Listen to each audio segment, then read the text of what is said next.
Commune de Ndiaganiao, une chaleur étouffante, une cacophonie gutturale rythme le village natal de Diomaye Faye. Une route s'enfonce dans Ndiaganiao, le quartier général de la coalition Diomaye, vit au rythme de la campagne électorale.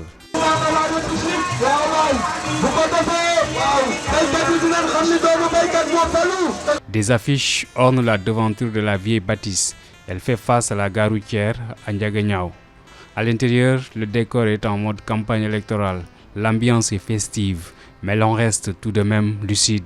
Ngari Faye, oncle paternel de Diomaye. L'ambition de Diomaye d'être président de la République du Sénégal est d'abord de la volonté et de l'engagement d'un homme, d'un patriote, mais d'un homme d'une grande générosité. Je pense à Ousmane Sonko. Ce choix aussi n'est pas gratuit. Il porte sur quelqu'un que nous avons vu grandir, Bassirou Diomaye, qui connaît 3 noms. Bassirou, pour honorer un de ses oncles, qui est comptable, Bassirou. Il porte le nom de Diomaye, qui est le petit frère de son père, qui est professeur d'université aux États-Unis, consultant international. Il porte aussi le nom de Diakhar, qui traduit un ancrage dans nos valeurs ancestrales pour rappeler que les noms de nos ancêtres ne doivent pas mourir. Donc enracinement et tradition, ouverture et soi-même sont les 3 condensés de ce qui a façonné Bassirou.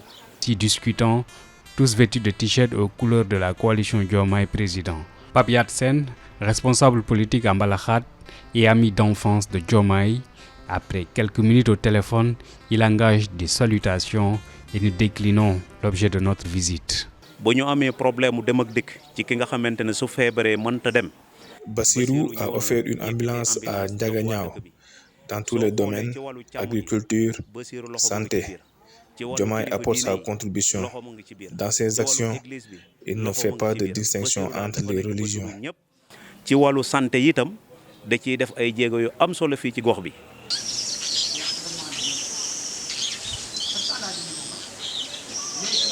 Une balade guidée dans Ndiaganiao nous conduit au lycée Djoumakori. C'est dans ce lieu que Diomaye a obtenu son brevet d'études, un parchemin qui le conduira au lycée Demba Diop de Mbour. Monsieur Diouf, professeur d'anglais dans le dit établissement, se rappelle de son aîné.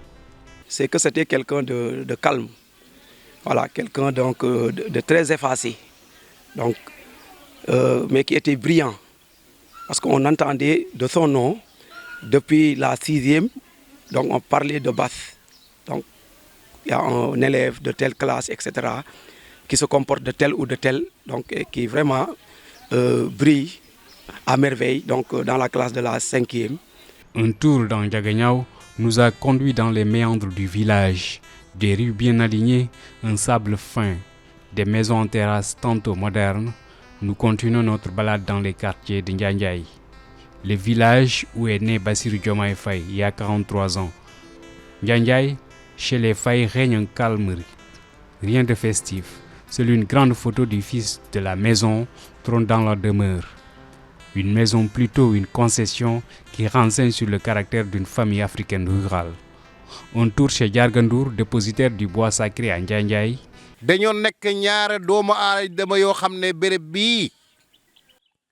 ce lieu, c'était rencontrer les 2 grands-pères de Bassirou Diomaye Faye et Ousmane Sonko, formulant les prières pour leurs 2 petits-fils. C'est pourquoi j'avais toujours dit que quels que soient les obstacles sur leur chemin politique, ils vont triompher.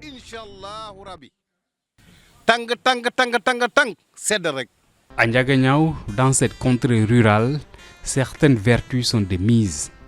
La solidarité, l'entraide, le respect et le sens de l'honneur sont encore jalousement conservés dans les arcanes de la société, notamment au milieu sérère. La générosité de Diomaye est racontée et se raconte par tous.